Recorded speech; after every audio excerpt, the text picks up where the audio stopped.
Kiwis love being outdoors, so why not transform your outdoor living space with a Sunview? Enjoy the outdoors all year round with a range of products to suit your needs. Book a free consultation now with Sunview and see the difference. Now, on to a new topic, and I am sure if you ask most New Zealanders, and if I ask most of you, if you would want more MPs with more job security, you would say no. So I was surprised to read the other day a report from the New Zealand Initiative suggesting exactly that we have more MPs who get a longer term every time they go and ask you whether or not you approve of them or you want them as your MPs. Let's find out what the hell's going on here. Nick Clark from the New Zealand Initiative joins us now. Nick, how are you? Good morning, Sean. How are you? I'm well. Very well. Now, have I accurately summed up? I'm sure you're a very detailed and thoroughly researched report. Look, it's one of a lot of recommendations that are in my report that was released this week, and those are undoubtedly the two things which jumped to attention. So I guess the reason why we looked at this issue was that MMP's been around for nearly 30 years. We've had 10 elections. Generally speaking, whether you like MMP or not, it's worked broadly as intended, and that it provides more representative parliaments. You've still got even though you've got a proportional system, you've still got geographic representation in terms of having electorates. And generally speaking, you've got relatively stable governments have gone to full term. But the last election, there were some weird anomalies that came out. The overhang seats, with the 3 overhang seats, which took Parliament from 120 to 123, 2 of them caused by... But interestingly, those overhang seats did not decide the government. No, but they could in future. If you had a really... Let's assume for a moment that, that there's a really close election between, say, the right and the left. And because the overhang seats caused by, say, in this case, Te Pāti Māori getting, they got 6 out of the 7 Māori seats, they were entitled to 4 seats in Parliament, and they got 6. So they effectively created 2 overhangs. Then there was that weird Port Waikato by-election result, which gave, no one would have seen it, National got a seat, so that's fine. But if, say, we had a really close knife-edge election and Te Pāti Māori or some other party on the left got an overhang situation, probably Te Pāti Māori, what you could see is the party, the block of parties which get the most votes getting fewer seats. So overhangs can be a problem. To date, they have not been, but they could be in future. And what we wanted to look at was how can we deal to overhangs in a way that doesn't result in the German approach where you just inflate Parliament from, in their case, 598 to 736 MPs in an ad hoc way. Yeah. So we looked at it from a principle perspective, and the best way to achieve that is, basically saying we're not going to have overhangs at all. We're not going to have those little top-up list seats, which in effect go 3 more seats. So what we should do is, the issue with overhangs is we don't have enough top-up list seats to affect it as a percentage of the seats. Yeah. And just bear with me. This takes a bit to effectively give the top-up seats that the other parties need if there is an overhang. But if we went to say 50-50, which is what they use in Germany, and we've got 40-60 at the moment, list to electorate MPs. Yeah. If we went 50-50 with 120 seats, you would lose 12 electorates because your electorate seats would go from 72 to 60. Yeah. You would have enormous geographic electorates with many more people. You'd have 80-something thousand people per electorate. You'd have a massive electorates.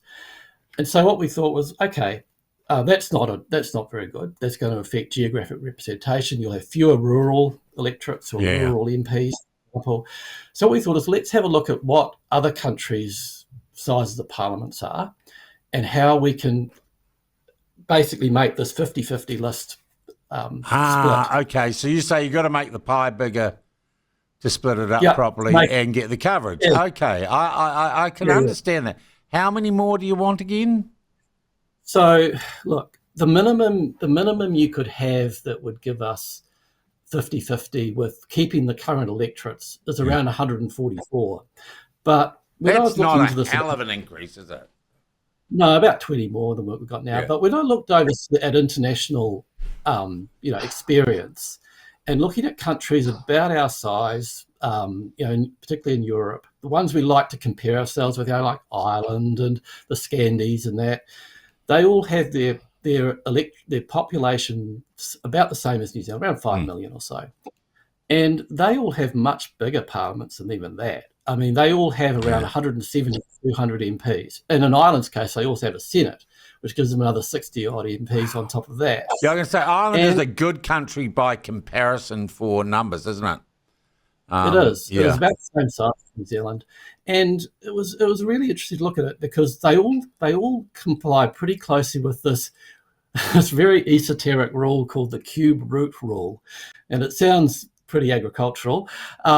But what it means is your optimal size of parliament, which balances off your what they call transaction cost, the ability to get stuff done, versus representation benefits, like making sure populations are properly represented, is that you would have your number of MPs should be the cube root of your country's population. And for New Zealand, that comes to about 170. So, and those other countries, they're all very close to the cube root rule. So, I mean, although 170 it sounds like a hell of a lot, by international standards, it's not. The only developed country with fewer MPs that are about the same size as New Zealand population, fewer MPs than us, is Singapore with 90 something. Yeah. Now they're a really compact city-state. They don't have that big geographic spread, diverse population that we have. So I don't think Singapore is the right example to use. You may, Nick, have just saved Wellington. The economic activity of another 20 MPs in Parliament, mate, that could be just the boost the city needs. Yeah, well, maybe. But what we're also looking at, and this also got a bit of coverage in the report, is that we also want to slim down the executive. So this is the cabinet and the undersecretaries. There are 30 of them out of 120 odd MPs. They make up almost half the government MPs. So they effectively control the caucuses. There's a whole heap of them. There are 81 portfolios they look after. There's 43 government departments. And so what we're also proposing is to rationalise that down. We're suggesting there should be 15 ministers in cabinet, plus maybe helped out by maybe 10. Yeah, but you do understand the politics of that, Nick.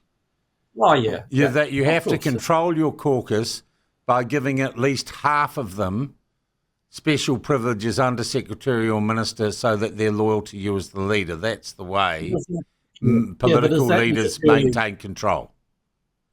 Yeah, but is that necessarily a good thing? I mean, doesn't matter if it's a good thing or not. You're not going to change that if that's in the interest of the people at the top of the political food tree. Well, maybe that's why we've got, maybe that's one of the reasons why New Zealand's been a bit lacklustre in its performance. Yeah. And it makes it really hard for Parliament to do its job, to scrutinise ministers. I mean, at the moment, you've got a relatively limited pool of what I call ordinary MPs from both sides. Yeah.